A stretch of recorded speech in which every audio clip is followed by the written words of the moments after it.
जय हिंद साथियों। स्वागत है आप सभी का आपके अपने चैनल आईक्यू स्टडी सेंटर पर।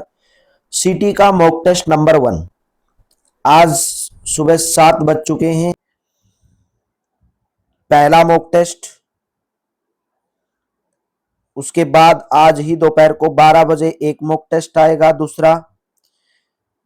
फिर आपको रात को 9 बजे एक मॉक टेस्ट लाइव करवाया जाएगा। 3 मॉक टेस्ट एक दिन के अंदर। ये मॉक टेस्ट कंप्लीट करना है तीनों के तीनों। फिर 25 तारीख को भी एक मॉक टेस्ट, 2-3 मॉक टेस्ट करवाए जाएंगे। और लास्ट में कमेंट बॉक्स में जरूर बताना है कि 100 नंबर में से आपने कितना स्कोर किया है। सेम ऐसा ही पेपर आएगा। अपनी तैयारी आप जांच सकते हैं तीनों मॉक टेस्ट से। पहले में अगर एक से पता नहीं चलेगा, तीनों से पता चलेगा, क्योंकि किसी में आपके थोड़े बहुत आगे पीछे नंबर हो रहे हैं। अगर थोड़े बहुत, अगर ज्यादा हो रहे हैं तो फिर प्रॉब्लम है। ठीक है, तो चलिए शुरुआत करेंगे। पूरा वीडियो को एंड तक देखना और अच्छी लगी तो लाइक करना, शेयर करना। हरियाणा की किस रियासत ने 1857 की क्रांति में अंग्रेजों का साथ दिया था? वो थी जींद रियासत। बी ऑप्शन करेक्ट हो जाएगा। निम्न में से कौन सा एक हरियाणा का लोकसभा क्षेत्र नहीं है? इनमें से लोकसभा क्षेत्र हरियाणा का रेवाड़ी नहीं है। अंबाला, भिवानी, महेंद्रगढ़, करनाल सभी के सभी हैं। पाकिस्तान के पहले प्रधानमंत्री लियाकत अली खान हरियाणा के किस जिले से संबंधित थे? करनाल जिले से। डी ऑप्शन करेक्ट हो जाएगा। नेक्स्ट क्वेश्चन है, निम्न में से कौन सी नदी पुराणों के अनुसार भृगु ऋषि की पत्नी दिव्या पोलिमा के नेत्रों से निकली है? राइट ऑप्शन ए ऑप्शन दोहन नदी। नेक्स्ट क्वेश्चन, हरियाणा का पहला गो अभ्यारण्य कहां पर स्थापित किया गया? लोहारू, भिवानी के अंदर स्थापित किया गया। गुरुग्राम की पहली महिला पुलिस कमिश्नर बनने वाली महिला कौन है? सी ऑप्शन कला रामचंद्रन। नेक्स्ट क्वेश्चन, हरियाणा राज्य के पहले पुरुष जो भारत के किसी राज्य के राज्यपाल बने? Bhagwat Dayal Sharma. A option correct रहेगा। प्रधानमंत्री श्री नरेंद्र मोदी ने बीमा सखी योजना की शुरुआत कौन से जिले से की है? बी ऑप्शन पानीपत जिले से शुरुआत की गई है। नेक्स्ट क्वेश्चन है, निम्न में से हिसार जिले में स्थित कौन सी विधानसभा सीट नहीं है? हिसार में नरवाना नहीं आती है, बाकी तीनों आती है। नेक्स्ट क्वेश्चन भाई, मॉक टेस्ट है ये मेरे दोस्तों, ठीक है। साथ के साथ में चेक करते जाना भाई आपको कौन से ठीक है। हरियाणा का सर्वाधिक जैव विविधता वाला वन्य जीव अभ्यारण्य कौन सा है? राइट ऑप्शन बीर शिकारगढ़ वन्य जीव अभ्यारण्य पंचकुला सर्वाधिक जैव विविधता वाला वन्य जीव अभ्यारण्य है। नेक्स्ट, निम्नलिखित में से कौन सा आभूषण गले में नहीं पहना जाता है? राइट ऑप्शन सी ऑप्शन गले में फूल नहीं डाला जाता है। नेक्स्ट क्वेश्चन है, जींद जिले के खरक रामजी नामक स्थान पर होली के दिन कौन सा मेला लगता है? बी ऑप्शन बाबा भोलूनाथ का मेला जींद जिले के खरक रामजी गांव के अंदर होली के दिन लगता है। पेहवा धार्मिक स्थल किस जिले के अंदर स्थित है? Right option A option Kurukshetra के अंदर। नेक्स्ट, हरियाणा में हिंदी का प्रथम साहित्यकार किसे माना जाता है? राइट ऑप्शन ए ऑप्शन चौरंगी नाथ को हरियाणा में हिंदी का प्रथम साहित्यकार माना जाता है। हरियाणा का वह जिला जिसके साथ सबसे लंबी अंतरराज्यीय सीमा लगती है? Right option D option Sirsa जिला। हरियाणा की आकृति कैसी है? हरियाणा की आकृति विषम बाहु चतुर्भुज। ए ऑप्शन करेक्ट रहेगा। हरियाणा में खोजा गया हड़प्पा सभ्यता का सबसे बड़ा स्थल कौन सा है? डी ऑप्शन राखीगढ़ी हिसार के अंदर। पूर्व मुख्यमंत्री ओम प्रकाश चौटाला से प्रेरित फिल्म 10वीं में मुख्य भूमिका किसने निभाई है? B option Abhishek Bachchan. Next question है, हरियाणा के पहले राज्य कवि उदय भानुहंस थे।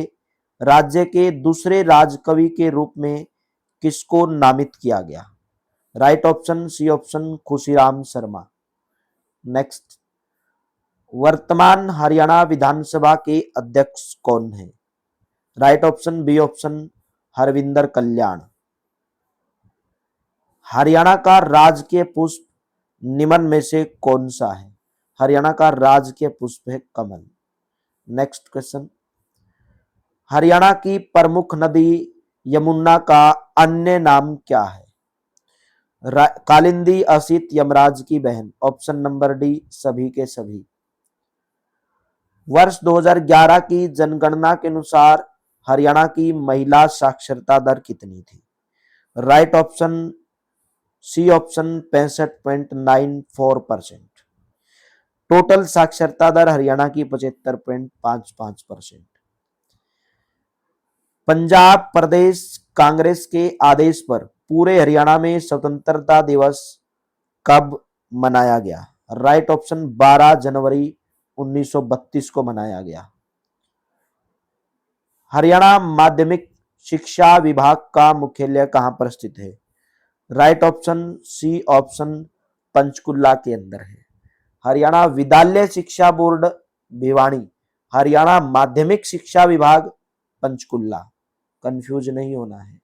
कृषि के सर्वांगीण सभी क्षेत्रों यानी कि विकास से संबंधित क्रांति कौन सी है? ऑप्शन नंबर बी इंद्रधनुष क्रांति। कृषि के सर्वांगीण विकास के लिए संबंधित है इंद्रधनुष क्रांति। भारतीय पर्यावरण संरक्षण अधिनियम कौन से वर्ष से संबंधित है? 1986 बी ऑप्शन। नेक्स्ट, प्रतिवर्ष ओजोन संरक्षण दिवस कब मनाया जाता है?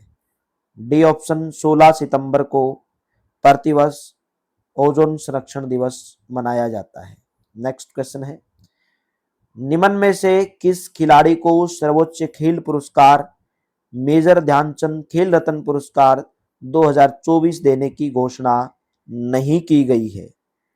नहीं की गई है, किसको नहीं की गई है? शरद कमल को।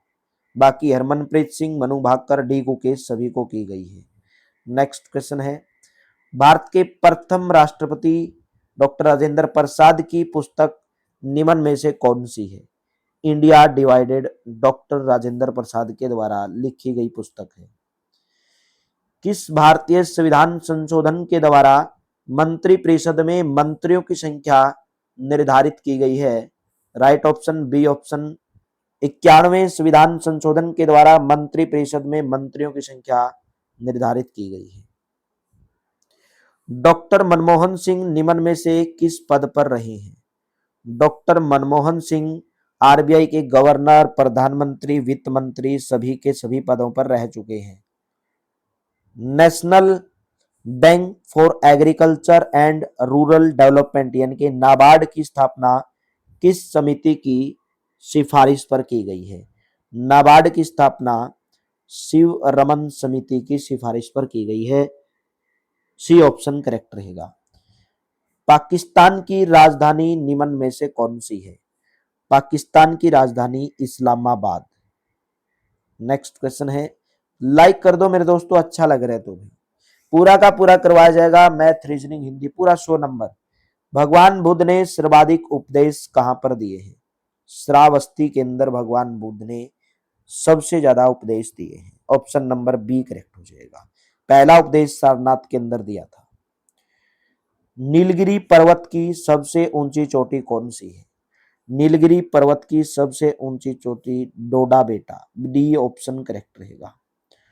हाल ही में प्रकाशित भारत वन स्थिति रिपोर्ट 2023 के अनुसार प्रतिशत के दृष्टिकोण से सर्वाधिक अनुकूल स्थिति किस राज्य या केंद्र शासित प्रदेश की है? Right option C option Lakshadweep. Next question है, केंद्रीय मंत्रिमंडल के अंदर क्या क्या शामिल है? केवल कैबिनेट, कैबिनेट मंत्री, प्रधानमंत्री, कैबिनेट मंत्री, राज्य मंत्री, उप मंत्री। तो राइट ऑप्शन रहेगा ऑप्शन नंबर बी, कैबिनेट मंत्री और प्रधानमंत्री केंद्रीय मंत्रिमंडल के अंदर शामिल होते हैं। द वेल्थ ऑफ नेशन पुस्तक के लेखक कौन है? द वेल्थ ऑफ नेशन पुस्तक लिखी गई है एडम स्मिथ के द्वारा। सी ऑप्शन करेक्ट रहेगा। नेक्स्ट क्वेश्चन है, रिजर्व बैंक ऑफ इंडिया यानी कि आरबीआई के वर्तमान गवर्नर कौन है? आरबीआई के वर्तमान गवर्नर हैं Sanjay Malhotra. D option will be correct. Next है आपके लिए रीजनिंग। दिए गए विकल्पों में से वह संख्या कौन सी होगी जो इस संख्या स्थान पर आएगी? देखो इसमें क्या किया गया होगा, 237 में से कितना घटाया गया होगा? 41, तभी तो 196 बनेगा। 196 में से 41 घटाओगे तो 155, 155 में से 41 घटा दिया तो 114 में से 41 घटा दो, 4 में से गया 3, 11 में से 4 गया 7, तो 73। ऑप्शन नंबर बी करेक्ट हो जाएगा। नेक्स्ट क्वेश्चन है, अमित, गौरव, हातिम, वरुण, युक्ति और जैद एक सीधी पंक्ति में बैठे हैं, सभी उत्तर दिशा की ओर अभिमुख हैं। गौरव अमित के बाएं चौथे स्थान पर है, युक्ति एक किनारे पर बैठी है, हातिम युक्ति के बाएं चौथे स्थान पर है, जैद गौरव के दाएं तीसरे स्थान पर है, जैद के बाएं दूसरे स्थान पर कौन बैठा है? ये आपके ऑप्शन है, वरुण, युक्ति, हातिम, अमित। तो चलिए पहले हम इस क्वेश्चन को सोल्व करने की कोशिश करेंगे। तो कितने व्यक्ति हैं? 2, 4, 5, 6 व्यक्ति हैं और सीधी पंक्ति में बैठे हैं, उत्तर दिशा की ओर मुंह है। ठीक है, तो यहाँ से हम क्वेश्चन को सोल्व करने की कोशिश करेंगे क्योंकि जगह कम है मेरे दोस्तों। ठीक है, तो 6 व्यक्ति हैं, एक पंक्ति के अंदर बैठा दो, ये पंक्ति हो गई। 1, 2, 3, 4, 5, 6। इनका जो मुंह है वो उत्तर दिशा की ओर है। अगर उत्तर दिशा की ओर है तो ये दायां होगा, ये बायां होगा। ठीक है, तो देखिए क्या बोला गया है, युक्ति एक किनारे पर बैठी है। हमें नहीं पता वो इस किनारे पर है या इस किनारे पर है, लेकिन है वो एक किनारे पर। क्वेश्चन देखिए आगे क्या बोला गया है, हातिम युक्ति के बाएं चौथे स्थान पर है। अगर मैं युक्ति को यहां पर बैठा दूं तो हातिम किधर है? युक्ति के बाएं चौथे स्थान पर, पहला, दूसरा, तीसरा, चौथा, यानी कि हातिम है इधर युक्ति के बाएं चौथे स्थान पर। ठीक है, तो युक्ति यहां पे बैठ जाएगी क्योंकि इसने बोला युक्ति किनारे पर बैठी है। जैद गौरव के दाएं तीसरे स्थान पर है, जैद के बाएं दूसरे स्थान पर कौन बैठा है? देखिए क्या बोला गया है, जैद जो है गौरव के दाएं तीसरे स्थान पर है।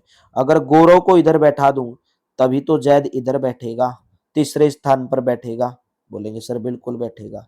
तो देखो भाई अभी कौन बच गया, यहाँ पे देखो गौरव अमित के बाएं चौथे स्थान पर है। गौरव अमित के बाएं, गौरव जो है वो अमित के बाएं चौथे स्थान पर है। कौन? गौरव। तो गौरव को किधर बैठा सकते हो आप? गौरव को इधर बैठा दोगे? नहीं, अमित को बैठाना पड़ेगा इधर क्योंकि ये चौथे स्थान पर हो जाएगा गौरव। तो कौन बच गया फिर? एक जैद हो गया, गौरव हो गया, अमित हो गया, युक्ति हो गई, ठीक है, हातिम हो गया। तो एक बच गया आपके पास, वरुण बच गया। तो वरुण को इधर बैठा दो। ठीक है, पूछा क्या गया, जैद के बाएं दूसरे स्थान पर कौन बैठा है? जैद यहाँ पे है, जैद के बाएं दूसरे स्थान पर कौन बैठा है? जैद के बाएं दूसरे स्थान पर हातिम बैठा है। ऑप्शन नंबर कौन सा करेक्ट हो जाएगा? बी ऑप्शन आपका करेक्ट हो जाएगा। ठीक है, चलिए नेक्स्ट क्वेश्चन बताइए। वह सही विकल्प चुने जो दिए गए शब्दों को क्रम में दर्शाएगा शब्द कोश के अनुसार। भाई तो शब्द कोश के अनुसार लगाना है इसको। देखो सबके अंदर एन तक सेम है, पिटिशनर पिटिशनर सबके अंदर एन तक सेम है, पिटिशन पिटिशन सबके अंदर एन तक सेम है। तो आप इनको कट कर सकते हो। सबके अंदर एन तक क्या है? सेम है, तो इनको आप कट कर सकते हो। ठीक है, तो कट कर दिया हमने। तो सबसे पहले नंबर पे तो 3 वाला ही आएगा। क्यों? क्योंकि इसके बाद कोई अक्षर ही नहीं है, तो सबसे पहले नंबर पर ये आएगा। यहां पर देखो एन के जितने भी हैं इनको छोड़ दो, छोड़ दो इनको। ठीक है, क्योंकि सबके अंदर ये सेम है यहां तक। तो यहाँ पे बचा मेरे पास ए, यहाँ पे ई बचा, यहाँ पे आई और यहाँ पे ई। तो सबसे पहले ए आता है, तो 3 के बाद कौन सा आएगा? 1 आएगा। ठीक है, तो ई वाला ये कट कर दो। फिर यहाँ पे देखोगे ई आर एस, यहाँ पे ई डी है, तो ई और ई को कट कर सकते हो। यहाँ पे आर एस बचा, यहाँ पे डी बचा, तो डी वाला पहले आएगा, फिर आई वाला आएगा और फिर आपका 4 नंबर वाला आएगा। ठीक है, सही कर रहे हैं हम लोग। 4 नंबर वाला नहीं आएगा क्योंकि ई से पहले तो आएगा, 2 तो लास्ट में ही आएगा हमारे पास। 3 1 5 4 2 ऐसे आएगा। ऑप्शन नंबर कौन सा करेक्ट रहेगा? बी ऑप्शन करेक्ट रहेगा। 3 1 5 4 2, क्योंकि भाई यहाँ पे ई आर एस है, यहाँ पे आई एन जी है, तो आई से पहले तो ई आता है ना, तो ई वाला पहले आएगा। चलिए नेक्स्ट क्वेश्चन बताएंगे। गणितीय चिन्हों के उसी सही संयोजन का चयन करें जिसे नीचे दिए गए समीकरण में चिन्हों के स्थान पर क्रमिक रूप से संख्या से समीकरण संतुलित हो जाएगा। भाई यहाँ पे मान दिए गए आपको, और ऑप्शन में से बताना है कि मैं यहाँ पे प्लस माइनस कौन कौन से मान रखूं कि मेरी जो समीकरण है ये सेटिस्फाई हो जाए, मेरी समीकरण क्या हो जाए? सेटिस्फाई हो जाए। तो यहां से अगर मैं देखूं, देखो भाग का निशान कहीं पे दिया गया है, यहाँ पे भाग का निशान दिया गया है, तो पहले भाग वाले को ही आप रख के देखो। ठीक है, किसको रख के देखोगे? भाग वाले को। पहले तो प्लस रख के देख लोगे और बराबर आना चाहिए, यानी कि ये यहाँ पे बराबर आएगा सबके अंदर। ठीक है, तो इनका जो मान आएगा वो 53 के बराबर आना चाहिए।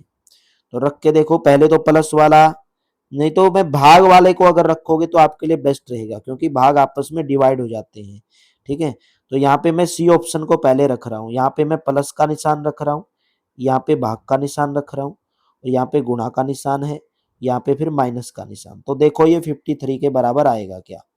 तो 60 हो गया, प्लस के 48 भाग में 36, तो कितना आ जाएगा? 12 चौक 48 और 12 तिया 36, और गुणा के 6 है और माइनस के 15 है, तो इसको कट कर दोगे, 3 दूनी 6, तो यहाँ से आएगा 60 प्लस के 4 दूनी 8 माइनस के 15, क्या ये 53 के बराबर आएगा?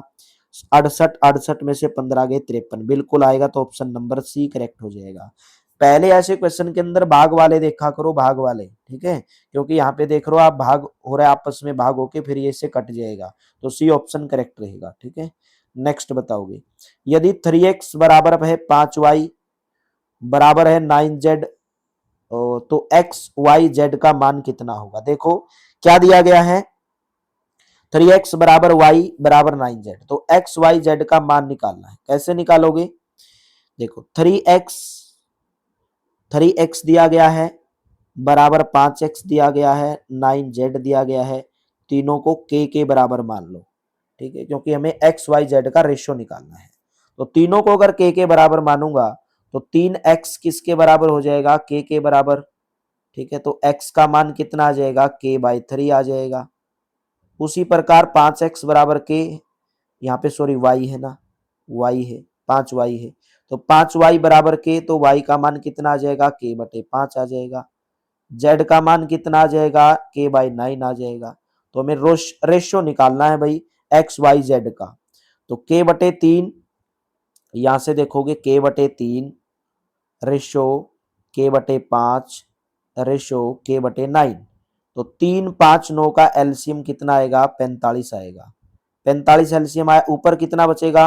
15 तो ये 45 होता है, तो 15 के बचेगा रेशो, 5 निम 45 9 के बचेगा। यहाँ से कितना बचेगा? 9 पंजे 45, 5 के बचेगा, के कट जाएंगे, 15 9 5, 15 9 5 एक्स वाई जेड का रेशियो आ जाएगा। ऑप्शन नंबर बी करेक्ट हो जाएगा। नेक्स्ट बताएंगे। यदि यहाँ पे दिया गया एट द रेट का मतलब जोड़ है, परसेंटेज का मतलब गुणा है, इसका मतलब ये है, तो आपको मान बताना है कि इसका मान कितना होगा। देखिए जहां पे जो जो मान दिए गए रख दो, एट द रेट का मतलब है जोड़, तो यहाँ पे जोड़ का निशान रख दो, जोड़ का निशान रख दिया।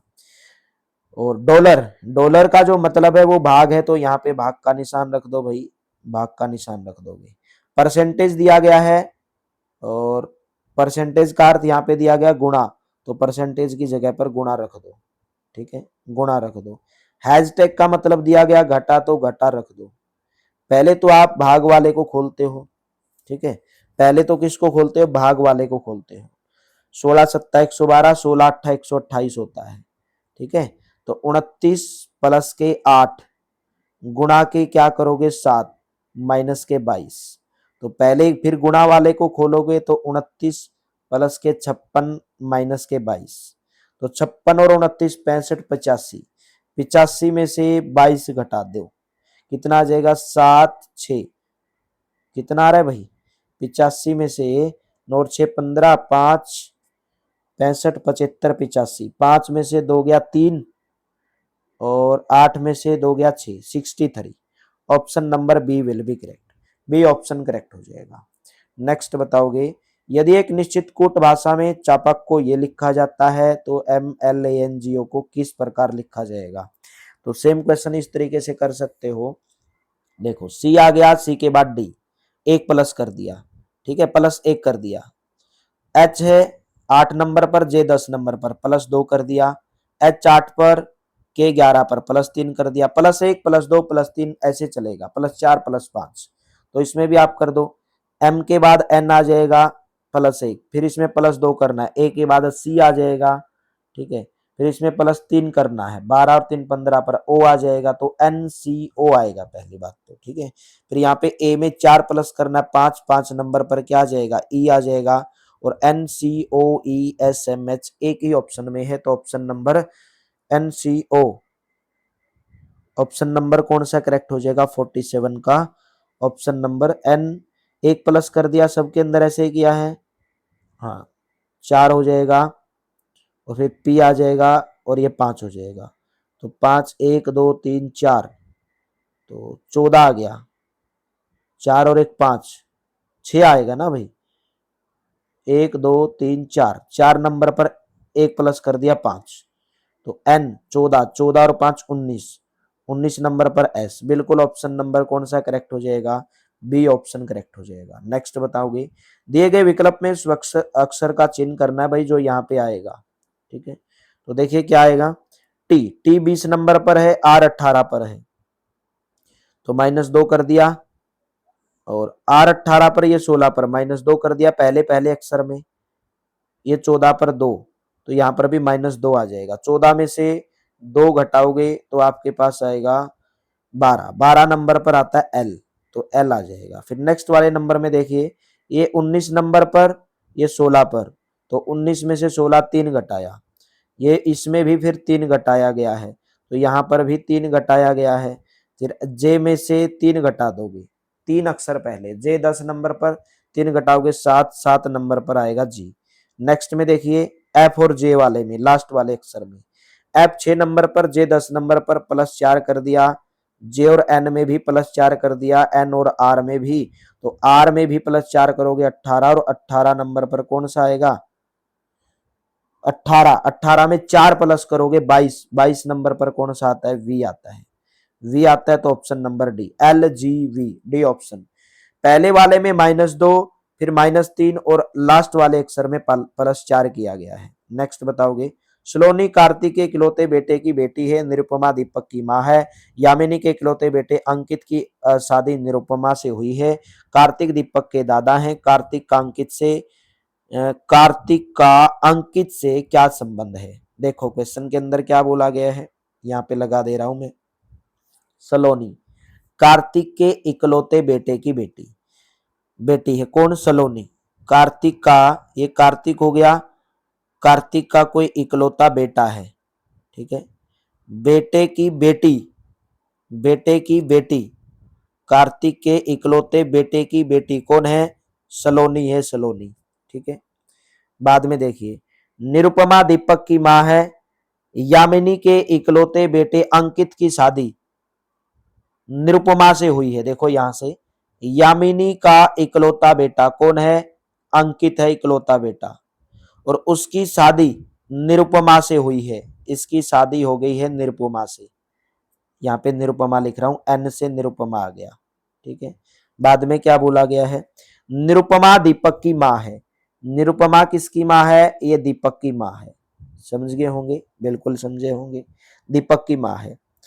तो और बोला गया है कि जो कार्तिक है वो दीपक के दादा हैं। ये कार्तिक और ये दीपक, ये दादा हो गई। तो कार्तिक का इस अंकित से क्या संबंध होगा, बताओगे मेरे दोस्तों। देखिए थोड़ा सा लेंथी क्वेश्चन है, बाकी कुछ नहीं है। देखो, यामिनी, यामिनी के इकलौते बेटे कौन हो गए, अंकित। अंकित की पत्नी हो गई कौन, निरुपमा। निरुपमा के बेटे हो गए दीपक, डी, ठीक है, दीपक। तो दीपक के पिताजी कौन हुए, ए हो गए, कौन हो गए? ए हो गए दीपक के पिताजी, ठीक है। और डी जो है कार्तिक जो है वो डी का क्या है? दादा है, दादा, ठीक है। तो कार्तिक का अंकित से क्या संबंध होगा? तो कार्तिक का अंकित से पिता का संबंध होगा। ऑप्शन नंबर डी करेक्ट हो जाएगा। कौन सा करेक्ट हो जाएगा? ऑप्शन नंबर डी करेक्ट हो जाएगा मेरे दोस्तों, ठीक है। नेक्स्ट बताओगे क्वेश्चन नंबर 50। दिए गए 4 अक्षर समूह में से 3 किसी न किसी प्रकार से समान है और एक अक्षर अलग है। तो देखो इसके अंदर क्या अक्षर अलग रह सकता है? एस पी एल, या तो गैप देख लो भाई, या आप इनको जोड़ के देख लो।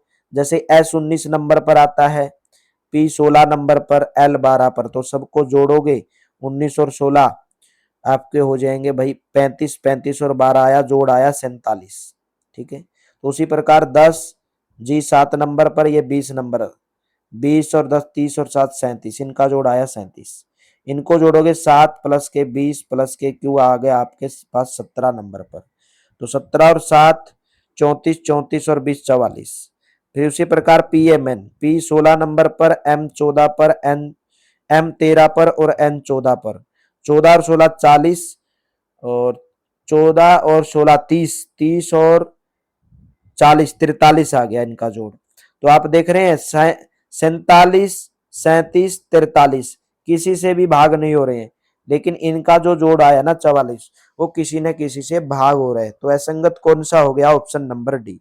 नहीं तो आप एक तरीका ये भी है भाई, देखो और तरीका तो कोई नजर नहीं आ रहा है इसके अंदर मेरे हिसाब से, यही तरीका, ठीक है। तो ऑप्शन नंबर डी करेक्ट रहेगा। नेक्स्ट बताओगे, ए बी के पिता की बहन का पुत्र है, सी डी का पुत्र है, ई की माँ है और एफ की दादी है, जी एच का पिता है, ए का दादा है, डी जी की पत्नी है। तो ए और डी का बीच में क्या संबंध होगा?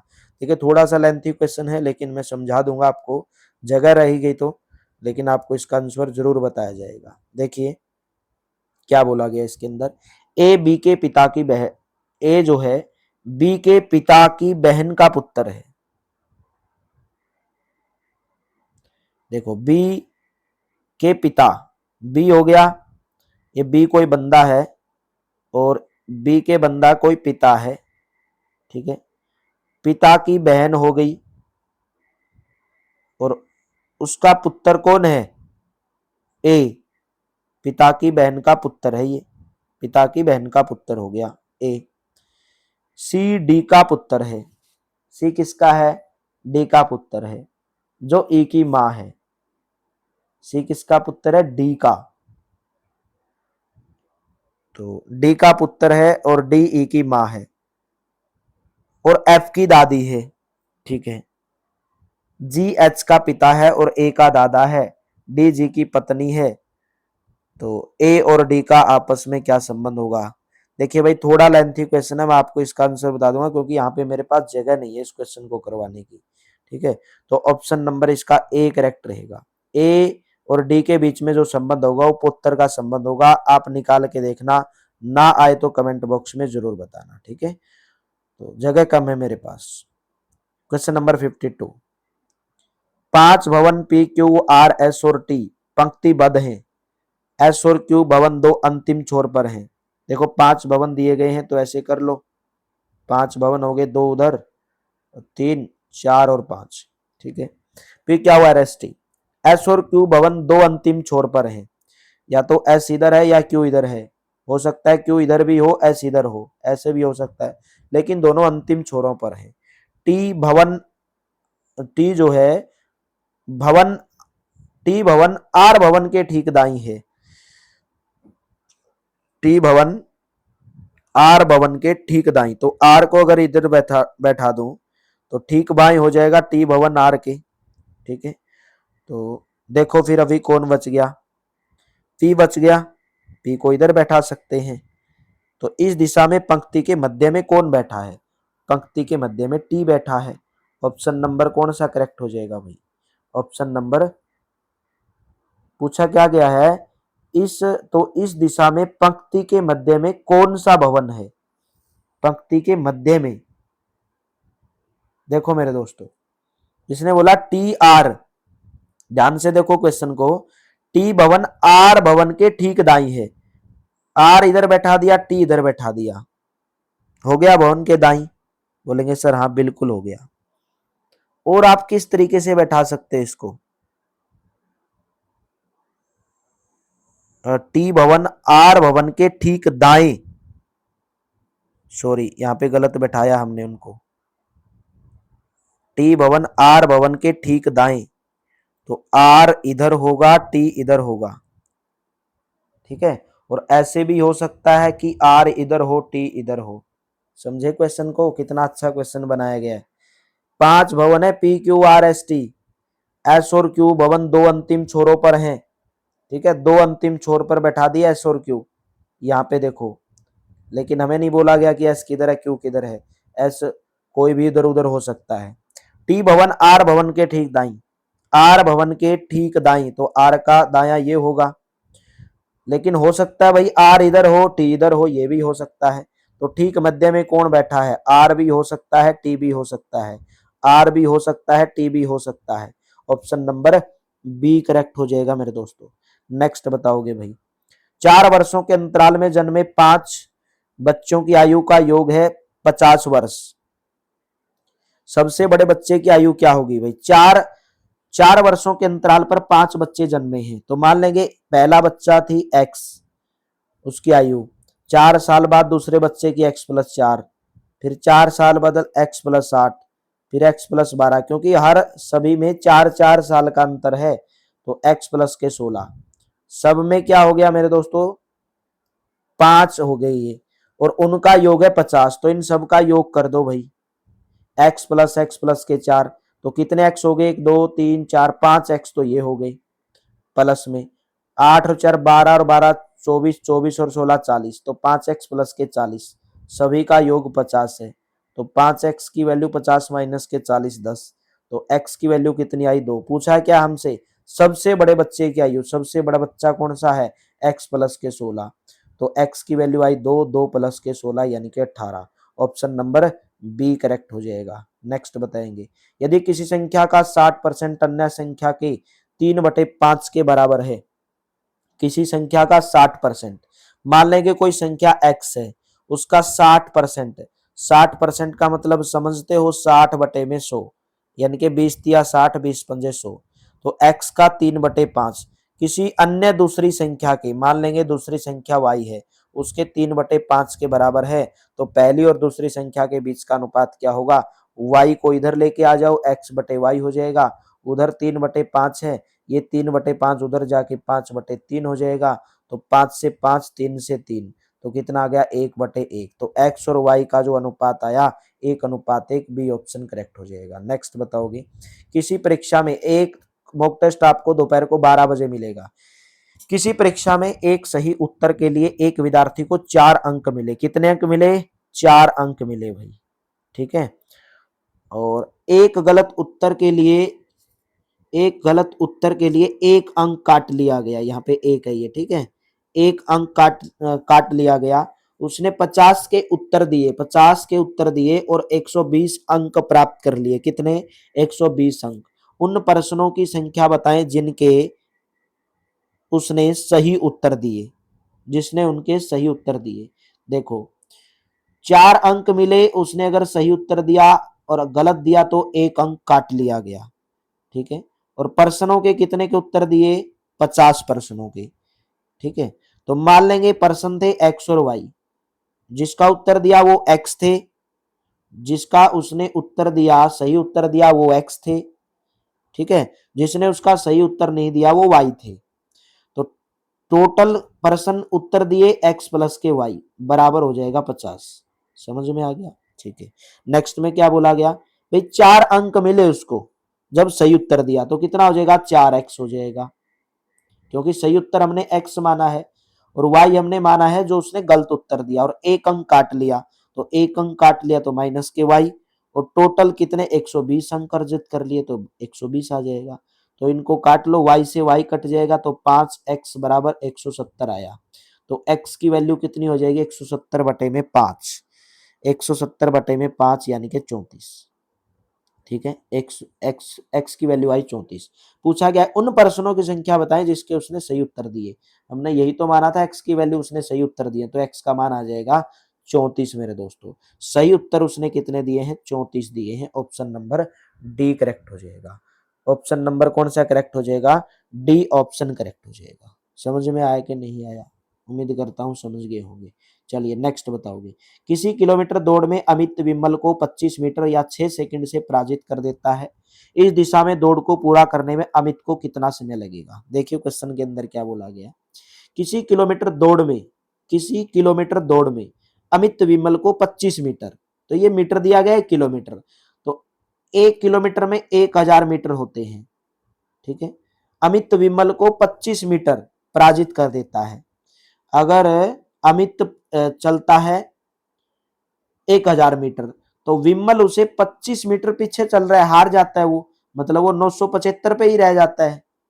अगर वो 1000 मीटर पे 975 पे ही रह जाता है। ठीक है, बाद में बोला गया है कि 6 सेकंड से पराजित कर देता है। कितने सेकंड से? 6 पराजित से। तो पूछा गया कितना समय लगा, तो 975 बटे में टी बराबर कर दोगे 1000 बटे में कितना? टी माइनस के 6, क्योंकि ये 6 सेकंड से इसको पराजित कर देता है। तो इनकी भाई क्रॉस गुणा कर लो, ऐसे इनकी गुणा कर लो क्रॉस। ठीक है, तो टी का मान आपके पास जो आएगा वो आएगा 240 सेकंड, 240 सेकंड। ठीक है, लेकिन हमसे पूछा क्या गया? 6 सेकंड से पराजित कर देता है, तो 240 में से 6 घटाओगे, 234 सेकंड आ गया। 234 सेकंड में टोटल कितने बनेंगे? तो 6 18, 180 और कितना बनेगा? 180 54 सेकंड, 3 मिनट 54 सेकंड। 234 सेकंड में कितने बनेंगे? 3 मिनट 34 सेकंड। तो क्योंकि 3 मिनट में 180 सेकंड में इतना जोड़ दोगे तो 234 आ जाएगा। नेक्स्ट बताओगे। यदि जोड़े में 3 संख्या जोड़ी जाए, जोड़ा समझते हो भाई, x plus Y, Y plus Z, ठीक है, जेड प्लस एक्स, तो योग होता है 16, 19 और 27। तो तीनों संख्याओं का योग आपको बताना है कि तीनों संख्याओं का योग कितना होगा। तो क्वेश्चन के अंदर आपको क्या करना है, क्वेश्चन नंबर 57 के अंदर देखो तरीके से क्वेश्चन को ध्यान से पढ़ो और आंसर आपको देना है। 57 के अंदर भाई जोड़े यानी कि x प्लस के y बराबर है, मान है 16, दो दो जोड़ों का, y प्लस के z बराबर है 19, ठीक है, z प्लस के x बराबर है 27। तो तीनों को जोड़ोगे, x प्लस वाई प्लस के वाई प्लस जेड प्लस है, सबके अंदर दो दो एक्स है, तो कितना हो जाएगा? 2x प्लस वाई प्लस के जेड, क्योंकि दो मैंने कॉमन ले लिया। 16, 19 और 27 को जोड़ोगे तो कितना हो जाएगा? 31। नहीं 31 कैसे होगा? जोड़िए इन सबको। 16 और 19 कितने हो जाएंगे? 35। 35 और 27 कितने हो जाएंगे? 35। 35 और 27 42, 52, 62 हो जाएंगे। तो x प्लस वाई प्लस के z किसके बराबर आया? ये दो उधर लेके जाओगे, 62/2 यानी कि 31। तो तीनों संख्याओं का योग बताना था 31। ऑप्शन नंबर ए करेक्ट हो जाएगा। नेक्स्ट बताओगे। साधारण ब्याज पर कोई धनराशि 6 वर्ष में 3 गुणी हो जाती है, कितने समय में वह 9 गुना हो जाएगी? देखिए कोई राशि थी आपके पास 100 रुपए और वो 3 गुणी हो गई भाई 300। 100 रुपए राशि 3 गुणी हो गई 300 हो गई, कितने साल में हो गई मेरे दोस्तों? 6 साल में। 6 साल में। तो उसको 600 होने में कितना लगेगा? बोलेंगे सर 6 साल यहाँ पे लग रहे, तो इसको 12 साल लगेंगे। 12 साल। तो करनी कितनी है? 900। तो 600 का 300 और बढ़ानी पड़ेगी, तो 12 इधर लग रहे, तो इधर कितने लगेंगे? 24 वर्ष। तो 9 गुना होने में कितना? 100 से 9 गुना होने में, 900 होने में कितना टाइम लगेगा? 24 साल लगेंगे। ऑप्शन नंबर डी करेक्ट हो जाएगा। नेक्स्ट बताओगे। यदि P बिंदु 3, 4 की एक्स अक्ष से दूरी पर ज्ञात करें। देखिए 10th क्लास का चैप्टर नंबर कौन सा उठाओगे? चैप्टर नंबर कौन सा है? 7वां चैप्टर है, चैप्टर नंबर 7। देखो ये होता है एक्स अक्ष, ठीक है, और ये एक्स, ये वाई, ठीक है, ये वाई। इधर होता है प्लस का निशान, ये 0 0 होते हैं बिंदु। तो यहां से 1 2 3 4 ऐसे लिखते हो, 3 4 दिए गए, 4 तक ही लिख लो। तो यहाँ पे 1 2 3 4, 1 2 3 4, इधर माइनस में आ जाएंगे, ठीक है। नीचे करोगे तो ये माइनस में आ जाएंगे, ये माइनस के हो जाएंगे। पूछा गया कि P बिंदु 3 और 4, यानी कि x का मान 3 है और y का मान 4 है, तो x किधर है, 3 इधर है, और y किधर है, 4 इधर है। तो देखोगे इसको ऐसे मिला दोगे, यानी कि ये बिंदु हो जाएंगे 3 और 4। पूछा क्या गया है, x अक्ष से दूरी कितनी है, तो x अक्ष तो ये है, तो इससे इसकी दूरी कितनी है, यहाँ पे तो है ये, तो इसकी दूरी कितनी हो जाएगी, 4 हो जाएगी। ऑप्शन नंबर सी करेक्ट हो जाएगा, ठीक है। नेक्स्ट बताइएगा, दो ट्रेनों की गति के मध्य का अनुपात 7 और 8 है। यदि दूसरी ट्रेन 4 घंटों में 400 किलोमीटर दौड़ती है तो प्रथम ट्रेन की गति कितनी होगी। तो देखिए क्या किया गया है, क्वेश्चन नंबर 60, 400 किलोमीटर दौड़ती है, तो अगर 400 किलोमीटर दौड़ती है, स्पीड कितनी हो जाएगी, स्पीड कितनी हो जाएगी, 400 बटे में 4, 400 किलोमीटर 4 घंटे में, तो स्पीड हो जाएगी 100 किलोमीटर प्रति घंटा, 100 किलोमीटर प्रति घंटा, ठीक है। और बोला कि दो ट्रेनों की गति के मध्य अनुपात दिया गया 7:8, और ये कितने का आया, 100 का, तो 7/8 गुणा के 100 कर दोगे, तो कितना आ जाएगा, 700 बटे में 8, कितने पर जाएगा, 8 सत्ते 56, 8 अट्ठे 64, यानी कि 87.5। Option number B will be correct, option number B correct रहेगा। नेक्स्ट बताओगे, निम्न में से एक संपूर्ण संख्या कौन सी है। संपूर्ण संख्या का मतलब है परफेक्ट स्क्वायर कौन सा है, परफेक्ट नंबर।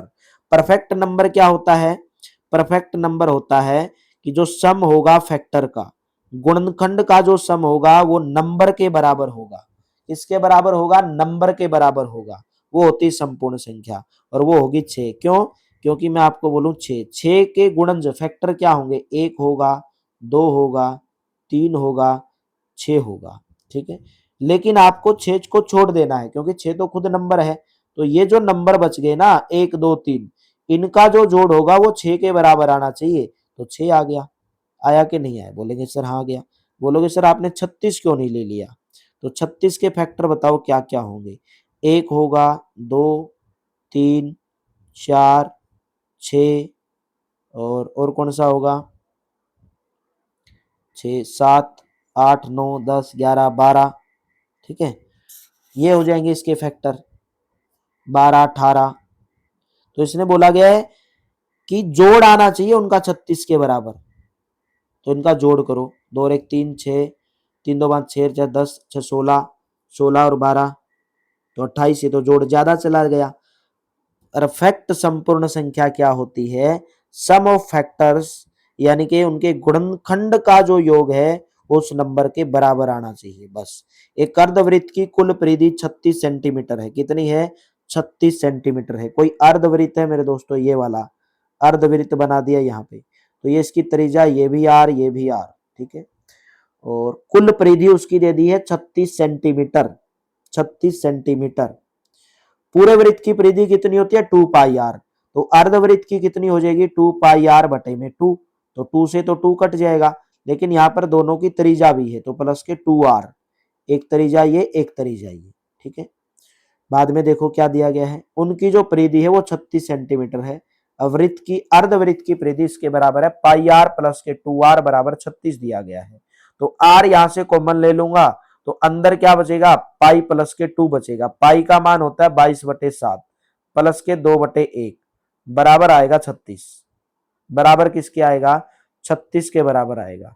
तो r का मान यहां से निकाल सकते हो, r का मान क्या आएगा, 36 गुणा के 22/7 प्लस के 2/1, 7 आया एलसीएम, तो कितना हो गया 36/7, इसका मान आया 36/7, उधर लेके जाओगे 7/36, तो ये कट जाएगा, तो r का मान आ गया 7, त्रिज्या आ गई हमारे पास 7। निकालना क्या है कि जोड़कर अर्धवृत्त को जोड़ दिया भाई, जोड़ दिया, और एक पहिया बन गया, तो पहिया के द्वारा 100 चक्रों में तय की गई दूरी कितनी होगी। तय की गई दूरी मतलब पहिया तो भाई वृत्त के आकार का हो गया, और दूरी तय कैसे करेगा वो, उसकी परिधि निकालोगे, 2πr, वृत्त की परिधि क्या होती है, 2πr, 2πr, तो चक्कर करने हैं पूरे 100, तो 2 गुणा के 22/7, r का मान आया 7, चक्कर करने हैं पूरे 100, तो गुणा के 100 कर दोगे, 7 से 7 कट जाएगा, 22 दूनी 44, और 44 और 100 की गुणा करोगे 4400 आया। लेकिन मेरे दोस्तों आप देख रहे हो सेंटीमीटर में है, तो 4400 सेंटीमीटर आया, मीटर में कितने हो जाएंगे, 44 मीटर हो जाएंगे। ऑप्शन नंबर सी करेक्ट हो जाएगा। नेक्स्ट बताइएगा, 11 संख्याओं का औसत 7.5 है, एक्स जोड़ने पर औसत हो जाता है 8.5, तो एक्स का मान कितना होगा? देखो 11 संख्याओं का औसत है 7.5, तो योग कितना हो जाएगा? 11 गुणा के 7.5, 11 गुणा के 7.5 यानी कि 82.5। ठीक है, 82.5। उसने बोला अगर मैं x जोड़ दूं, यानी कि 11 में कोई संख्या x जोड़ दी, एक संख्या जोड़ दी, तो 12 हो जाएगा 12, और उनका औसत हो जाता है 8.5, तो योग कितना आएगा? 12 गुणा के 8.5 यानी कि 102। 1020 आएगा तो दशमलव के बाद ये कट जाएगी। ठीक है, 102 आ गया। तो पूछा गया है कि x का मान कितना होगा, तो x का मान घटा दो 102 में से 82.5, 102 में से 82.5 यानी कि 19.5 होगा क्या?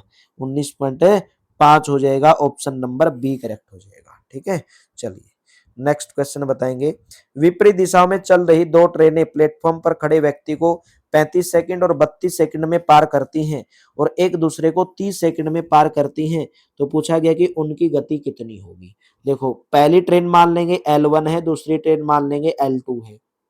ठीक है, पहली ट्रेन की स्पीड मान लेंगे V1 है, दूसरी ट्रेन की स्पीड मान लेंगे V2 है। ठीक है, तो स्पीड डिस्टेंस से क्या होता है? डिस्टेंस दूरी बराबर होती है चाल गुणा के समय, चाल गुणा के समय। तो पहली ट्रेन है उसकी स्पीड क्या हो जाएगी भाई? V1 गुणा के, देखो कितना टाइम ले रही है? 35 सेकंड, समझे? 35 सेकंड। ठीक है, तो दूसरी की क्या हो जाएगी? V2 हमने माना था, वो कितना टाइम ले रही है? 32 सेकंड, 32 सेकंड। तो दोनों को जोड़ोगे L1 प्लस के L2 कितना आ जाएगा? V1 प्लस के V2, V1 प्लस के V2, और एक इसके बराबर दिया गया भाई, एक दूसरे को 30 सेकंड में पार करती है, एक दूसरे को 30 सेकंड में, यानी कि तीनों जो V1 प्लस के V2 है वो गुणा के 30 इसके बराबर है। तो V1 प्लस के V2 इनको जोड़ दो भाई, ये जो नंबर आया ना V1 गुणा के 35 और V2 गुणा के 32, इनको जब जोड़ोगे तो V1 प्लस के V2 तो कॉमन आ जाएगा, V1 प्लस के V2 तो कॉमन आ जाएगा, और बचेगा कितना फिर हमारे पास? 35 गुणा के 32, 35 गुणा के 32 बचेगा। ठीक है, V1 प्लस के V2 तो हमारे पास कॉमन आ जाएगा, और हमें निकालना क्या है? V1 बाई V2, तो ये किसके बराबर है? V1 प्लस के V2। तो 30 सेकंड में एक दूसरे को पार करती हैं, तो ये कितना हो जाएगा? 30 सेकंड हो जाएगा। तो निकालोगे जब इसको, देखो 32, 35 गुणा के 30, ये V1 प्लस के V2 है, तो V1 बाई V2 निकालना है। V1 बाई क्या निकालना है? V2 निकालना, तो इसके बराबर रख दो इसको, और V1 बाई V2 निकालोगे तो बटे में 30 कर सकते हो, और कितना आ जाएगा आपके पास? देखिए 8 कितने पर कट करोगे? 6 पर, यानी कि 2:5 आएगा भाई इसका आंसर। आप कर लेना, 2:5 आएगा। इसी तरीके से आपको इस क्वेश्चन को करना है। ठीक है, नेक्स्ट बताओगे। एक विक्रेता 10 रुपए में 15 वस्तुएं बेचता है भाई, 15 वस्तुएं 10 रुपए में। देखो 15 वस्तु बेची कितने रुपए में? 10 रुपए में खरीदता है, सॉरी 10 रुपए में खरीद रहा है, तो ये कितना हो गया? सीपी हो गया। 10 रुपए में खरीद रहा है, 15 वस्तु 10 रुपए में खरीदता है, 10 वस्तुएं 15 रुपए में बेच देता है, 10 वस्तुएं 15 रुपए में बेच देता है, तो 15 रुपए क्या हो गया? एसपी हो गया। लेकिन मेरे दोस्तों 15 वस्तु खरीदी उसने, बेच रहा है 10, लेकिन वस्तुओं को सेम बनाना पड़ता है। इस कंडीशन में वस्तुओं को सेम बनाना पड़ता है। यहाँ पे 15, यहाँ पे 10 है, तो इसको 2 से गुणा कर दूंगा, इसको 3 से, तो ऊपर कितना आ जाएगा? 30 वस्तु, 30 वस्तु कितने में बेचेगा? पूरे की 3 से गुणा करनी है, 30 वस्तु बेचेगा 20 रुपए में, तो 20 हो गया क्रय मूल्य। बाद में इसकी 3 से गुणा करी तो 30 वस्तु कितने में बेचेगा? 15 रुपए था, तो 15 दिए 45 रुपए में बेचेगा। तो पूछा गया कि लाभ या हानि कितनी होगी। भाई 20 रुपए में खरीदी और 45 में बेच दी, तो 25 का लाभ हो गया।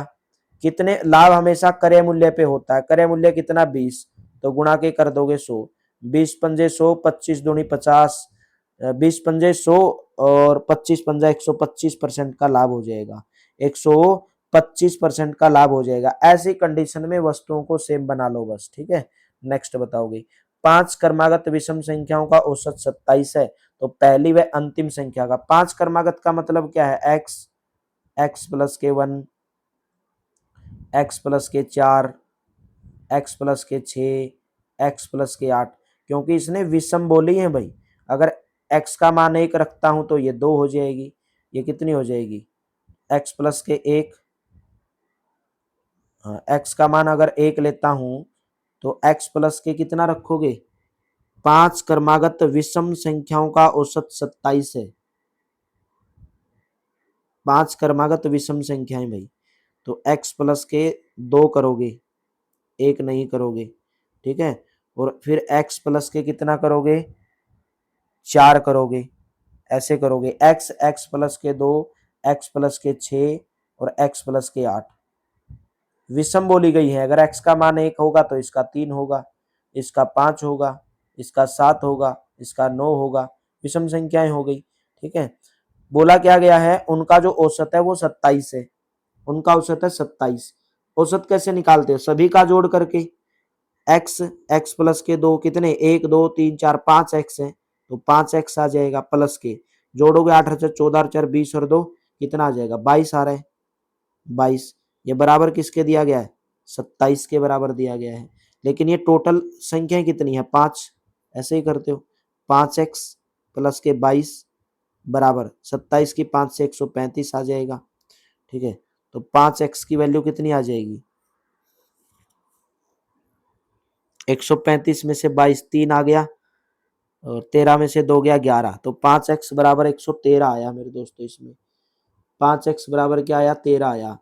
पूछा क्या गया है, पहली व अंतिम संख्या का योग कितना होगा, पहली व अंतिम संख्या का योग कितना होगा। या तो यहाँ पे कुछ मिस्टेक है इस क्वेश्चन के अंदर, एक्स, एक्स प्लस के 1, 5 क्रमागत विषम संख्याएं हैं, तो एक्स, एक्स प्लस के 1 तो हो नहीं सकता, एक्स प्लस के 2 हो सकता है, एक्स प्लस के 4 हो सकता है, एक्स प्लस के 6 हो, 8 से 14, 14 और 4 18 और 2 20 होगा, सॉरी यहाँ पे गलत कर दी भाई, 20 होगा, 20 20 20, ठीक है। तो 135 में से 20 घटाओगे तो आपके पास आ जाएगा 115। तो x का मान कितना आया, 23, 115 बटे में 5, x का मान आया 23, ठीक है। तो पहली और अंतिम संख्या का योग, पहली संख्या x है, अंतिम है x प्लस 8, x का मान आया 23, तो 23 आ गई पहली संख्या, और 23 प्लस के 8 यानी कि 41, ठीक है। तो 3 और 1 4 यानी कि 54, ऑप्शन नंबर ए करेक्ट हो जाएगा। नेक्स्ट बताइएगा, 60 लीटर दूध और पानी के मिश्रण में 10% पानी है, कितना है, 10% पानी है भाई। 60 लीटर कोई मिश्रण है, उसमें 10% अगर क्या है, पानी है, 10% अगर क्या उसमें पानी है, तो 90% क्या होगा, दूध होगा, 90% दूध होगा।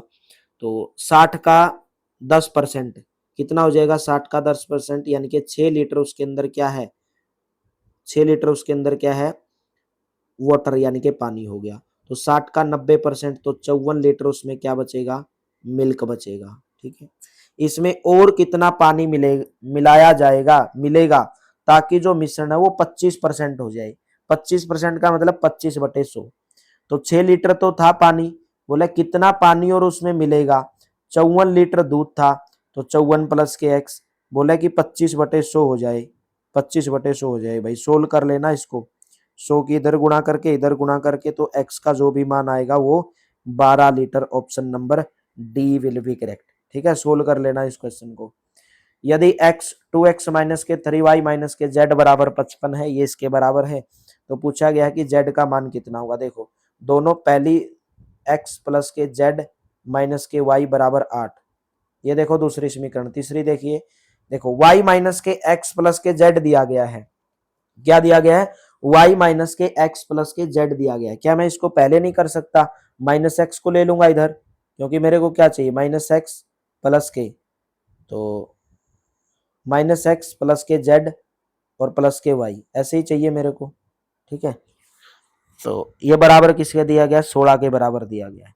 हमें निकालना क्या है, जेड का मान निकालना है भाई, जेड का मान निकालना है। ये कट जाएंगे, ये भी कट जाएंगे, तो ये कितना आ गया 2z, और ये कितना हो गया 24, तो x का मान 24/2 यानी कि 12, सॉरी जेड का मान z का मान 12। हमें पहली समीकरण देखने की जरूरत ही नहीं पड़ी, हमें दूसरी और तीसरी से ही हमारा आंसर आ गया, क्योंकि भाई हमें चाहिए -x, तो -x आगे ले लिया मैंने, ठीक है, और z को z की जगह प्लस रख दिया, और ये प्लस का था तो ये आपस में कट जाएंगे, इनको जोड़ दिया। चलिए नेक्स्ट बताइएगा। ऐसी दो संख्याएं ज्ञात करें जिनका मध्य अनुपाती 6 है और तृतीय अनुपाती 20.25 है। पहले तो मध्य अनुपाती कैसे निकालते हो, मान लेंगे दो संख्या a और b है, तो उनका मध्य अनुपाती क्या होगा, अंडर रूट वर्गमूल ए बी बराबर 6, वर्गमूल ए बी बराबर 6, तो ए बी का मान कितना आ जाएगा, दोनों तरफ स्क्वायर कर दो, ये कट जाएगा, तो ए बी का मान आ जाएगा 36, ए बी का मान आ जाएगा 36। बोला गया तृतीय अनुपाती कितना होगा, तृतीय अनुपाती के लिए तीन संख्याएं लेनी होती हैं, तो ए बी सी तीन संख्याएं होगी, ठीक है। तो तृतीय अनुपाती कैसे निकालते हो, सी बराबर बी स्क्वायर बाय ए, सी बराबर है बी स्क्वायर बाय ए, ठीक है। और तृतीय अनुपाती दिया गया 20.25, मतलब सी की वैल्यू 20.25 दे दी, 20.25 दे दी। हमें चाहिए बी स्क्वायर बाय ए का मान, तो यहां से निकाल सकते हैं। देखो b बराबर है, ए बी बराबर कितना दिया गया, 36 दिया गया है, तो b का मान निकालो यहां से, b बराबर 36 बाई ए आ जाएगा, और इसकी जगह पे रख दो, ठीक है, इसकी जगह पे रखोगे 36 बाई ए का स्क्वायर, और बटे में है a, तो ऊपर लेके जाओगे इसको, ए क्या है आपके पास, a/1, तो 1/a हो जाएगा, यानी कि a की क्यूब हो जाएगा, ये कितना हो जाएगा, a का क्यूब हो जाएगा, और 36 का क्यूब कितना होता है, 1296, 1296 बटे में ये a है, तो a का क्यूब हो जाएगा, और बराबर होगा 20.25 के बराबर, 20.25 के बराबर भाई, ठीक है। तो इसको सोल्व कर लो, ये 20.25 है ना, ये 1296 है, तो हमें a का मान चाहिए, ठीक है, तो a उधर लेके चले जाओ, तो 1296 बटे में 20.25 आ जाएगा, तो a की क्यूब आएगा 64, a की क्यूब का मान आएगा 64, कितना आएगा, 64 आएगा, तो a का मान कितना हो जाएगा, 4, ठीक है। तो ऐसी दो संख्याएं कौन सी होंगी, ऐसी दो संख्याएं कौन सी होंगी, देखो a का मान अगर 4 आ गया, तो दोनों का जो योग है वो 36 है, तो 9 और 4 हो जाएंगी, ऑप्शन नंबर सी करेक्ट हो जाएगा। कौन सा करेक्ट हो जाएगा, सी ऑप्शन करेक्ट हो जाएगा, ऐसे निकालते हो, ठीक है। नेक्स्ट बताएंगे, एक आयताकार कालीन का क्षेत्रफल इतना दिया गया है, भाई कोई आयत है, ठीक है, ये आयत बना दिया, और इसका जो क्षेत्रफल है 120 है, तो क्षेत्रफल क्या होता है, लंबाई गुणा के चौड़ाई, वो दे दिया गया 120, ठीक है। आयत का क्षेत्रफल होता है लंबाई गुणा चौड़ाई, ये लंबाई होती है, ये चौड़ाई होती है, और उसका परिमाप दिया गया 40 मीटर। तो आयत का परिमाप क्या होता है, 2 इंटू में एल प्लस के बी बराबर होगा 40, तो एल प्लस बी यहाँ से कितना आएगा, एल प्लस बी 40 बटे में 2, यानी कि 23 आएगा, यानी कि लेंथ और ब्रेथ का जो जोड़ होगा वो 23 होगा। तो पूछा गया विकर्ण की लंबाई क्या होगी, यानी कि ये पूछी गई है। तो मेरे दोस्तों आप एक बात बताओगे, अगर मैं बोलूं आपको एल और बी का जो मान है वो 23 है, दोनों का जोड़ 23 है, तो ऐसी संख्या एक तो 15 हो सकती है, एक 8 हो सकती है, 15 और 8 23, लंबाई बड़ी होती है तो लंबाई 15 लोगे, वो 8 लोगे, तो ये 15 आ गया, ये 8 आ गया, तो इस तरीके से इसको निकाल सकते हो। कैसे निकालते हो, पाइथागोरस थ्योरम से, 15 का स्क्वायर प्लस के 8 का स्क्वायर, तो 225 प्लस के 64, 289, 289 का अंडर यानी कि 17, ऑप्शन नंबर सी करेक्ट हो जाएगा। नेक्स्ट बताओगे, डिस्क का वह भाग जिसमें मास्टर बूट क्या होता है, रिकॉर्ड होता है, उसको बोला जाता है मेरे दोस्तों boot sector, option number D correct हो जाएगा। IPv6 की लंबाई कितनी है, IPv6 की लंबाई है 128 बिट्स। नेक्स्ट, निम्नलिखित में से कौन सी इकाई डेटा की सबसे बड़ी मात्रा का प्रतिनिधित्व करती है, terabyte, D option will be correct. एक बाइट के आधे भाग को क्या कहा जाता है, एक बाइट के आधे भाग को निबल कहा जाता है, सी ऑप्शन करेक्ट रहेगा। फोंट का आकार संख्याओं में मापा जाता है, एक बिंदु 1 इंच है, कितना है, ऑप्शन नंबर सी करेक्ट हो जाएगा भाई, 1/72। सभी स्रोत कोड को मशीन कोड में परिवर्तित करता है, एक निष्पादन योग्य फाइल बनाता है, तो राइट ऑप्शन, ऑप्शन नंबर ए, कंपाइलर बोला जाता है उसको। SCSI का मतलब क्या है, SCSI का मतलब क्या है, स्मॉल कंप्यूटर सिस्टम इंटरफेस, ठीक है, ऑप्शन नंबर ए करेक्ट हो जाएगा। नेक्स्ट बताइएगा, एमएस वर्ल्ड में चयनित अक्षरों को बोल्ड या अनबोल्ड करने के लिए एक शॉर्टकट कुंजी क्या होती है? वो होती है मेरे दोस्तों कंट्रोल प्लस के बी। आर्टिफिशियल इंटेलिजेंस का जनक किसे माना जाता है? आर्टिफिशियल इंटेलिजेंस का जनक किसको माना जाता है? ऑप्शन नंबर बी करेक्ट हो जाएगा, जॉन एमसी कैर्थी को माना जाता है। नेक्स्ट, एक कंप्यूटर कीबोर्ड नहीं हो सकता। एक कंप्यूटर कीबोर्ड नहीं हो सकता, वन पिन डिन नहीं हो सकता, डी ऑप्शन करेक्ट रहेगा। हाथी शब्द का बहुवचन, हाथी शब्द का बहुवचन हाथी ही होता है। नेक्स्ट बताओगी, आगत शब्द का विलोम शब्द क्या होगा? करे अधिक गत, गत होगा आगत का विलोम शब्द। नेक्स्ट क्वेश्चन, शुद्ध वर्तनी को चिन्हित करना है, प्रमुखापेक्षी, प्रमुखापेक्षी यही सही हो जाएगा, पहला ऑप्शन करेक्ट हो जाएगा। तरणी शब्द का सही अर्थ, तरणी शब्द का पर्यायवाची होता है सूर्य, बी ऑप्शन करेक्ट हो जाएगा।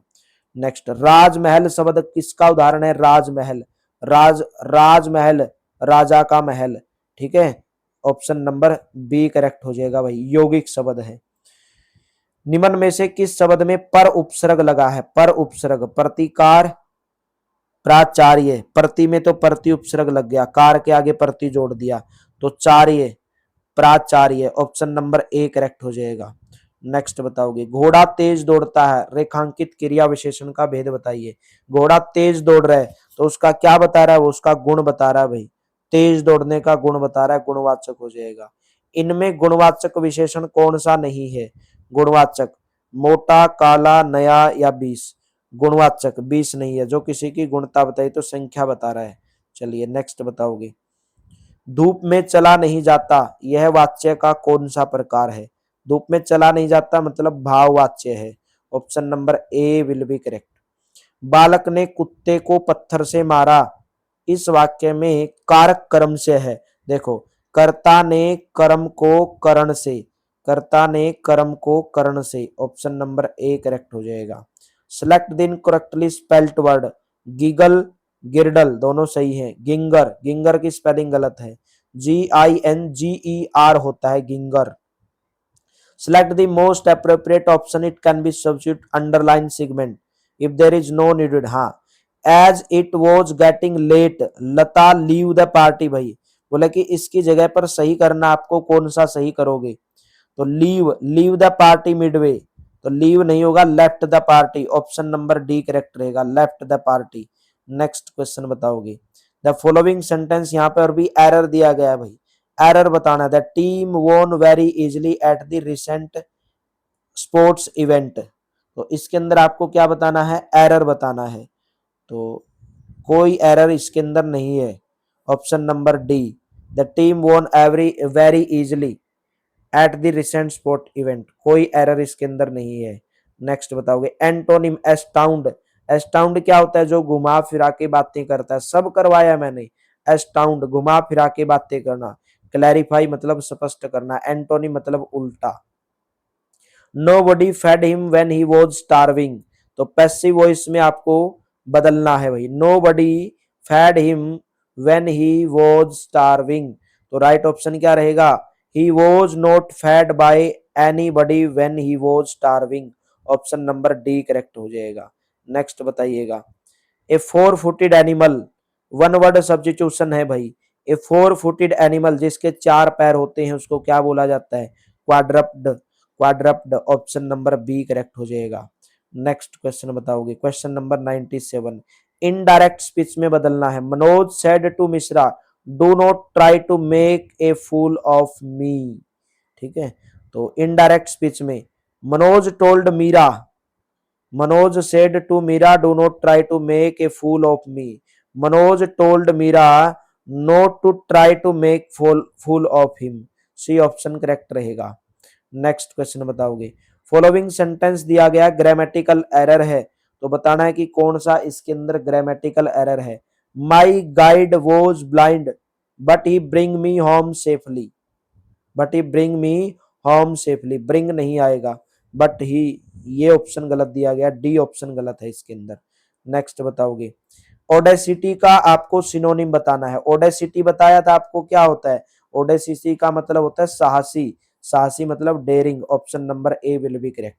Select the most appropriate meaning भाई। इन द लाइमलाइट, इडियम का मीनिंग बताना है। In the limelight, in the limelight का मतलब होगा the centre of attraction, the centre of attraction. B option correct हो जाएगा।